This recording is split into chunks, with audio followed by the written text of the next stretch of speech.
अब मेरी जानी दुश्मन कैसी है, यानी कि मेरी सास जिंदा है या फिर गुजर गई?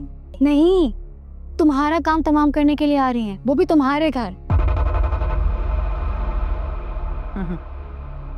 मैंने तुम्हें इसीलिए फोन किया है, तुम्हारी जान खाने के लिए आ रही हैं।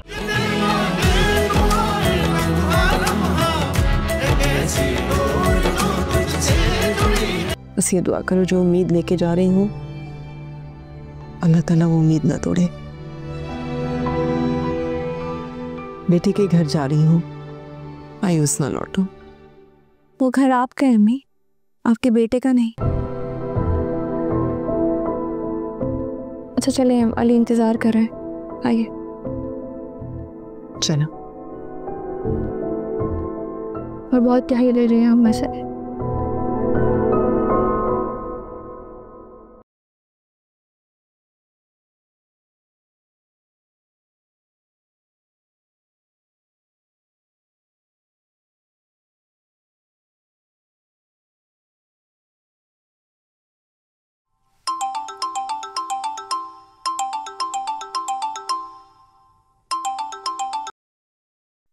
हेलो, यस, फिरोजा स्पीकिंग। हेलो फिरोजा, मैं मुसरत बात कर रही हूँ, मीरब की नंद। ओह, अब मेरी जानी दुश्मन कैसी है, यानी कि मेरी सास जिंदा है या फिर गुजर गई? नहीं, तुम्हारा काम तमाम करने के लिए आ रही हैं, वो भी तुम्हारे घर। मैंने तुम्हें इसीलिए फोन किया है, तुम्हारी जान खाने के लिए आ रही हैं। अब वो फिरोजा नहीं रही मैं, अब वो जैसा करेंगी बदले में वैसा ही जवाब मिलेगा उन्हें। नीरब ने उससे खुसूसी हिदायत देके भेजा है कि फिरोजा को छोड़ा नहीं। अब पता है तुम्हें, सबात अब पहले जैसी मिस्कीन सबात नहीं रही। तुम उसे देखोगी ना हैरान रह जाओगी। उसकी ड्रेसिंग, मैचिंग शूज बिल्कुल ही चेंज हो गई है, देखते रह जाओगी। हो, बेटी ने उनकी औकात भुला दी होगी, लेकिन मैं यहाँ से उनकी औकात याद करवा के ही भेजूंगी। वो वापस जाने के लिए नहीं आ रही है, इसलिए अपनी खैर मनाना। अल्लाह हाफिज। My fault.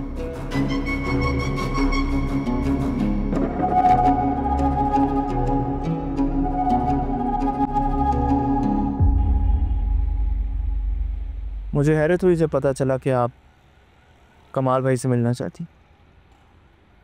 हाँ, बस एक उम्मीद लेकर जा रही हूँ कि शायद बहू बेटा मुझे इज्जत के साथ अपने ही घर में सर छुपाने का आसरा दे दे, ताकि मेरी वजह से आपकी और मीरब की ज़िंदगी में बेसुकूनी तो ख़त्म हो।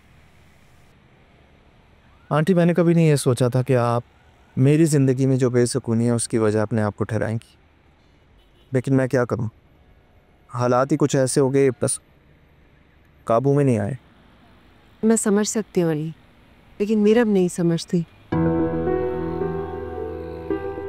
अब बस ये दुआ करो कि मेरी आस ना टूटे। इस तरह से मीरब को भी सुकून मिल जाएगा कि मैं उस घर में अब सुकून से हूँ, महफूज हूँ। और वैसे भी माँ का असल ठिकाना तो बेटे का घर ही होता है, बेटी का नहीं। जी आंटी,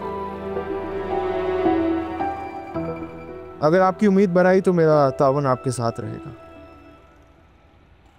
हो सकता है कि इसी बहाने शायद वो दोनों आपको कबूल कर लें।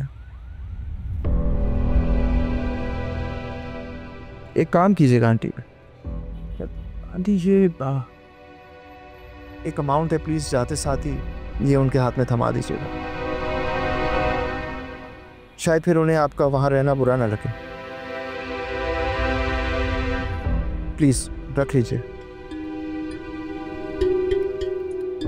कितनी बदनसीब होती हैं मुझ जैसी माएँ, जिन्हें अपने ही बेटों को लालच देकर अपने घर में रहना पड़ता है। शुक्रिया अली, बस आप मीरब से खुश रहिए।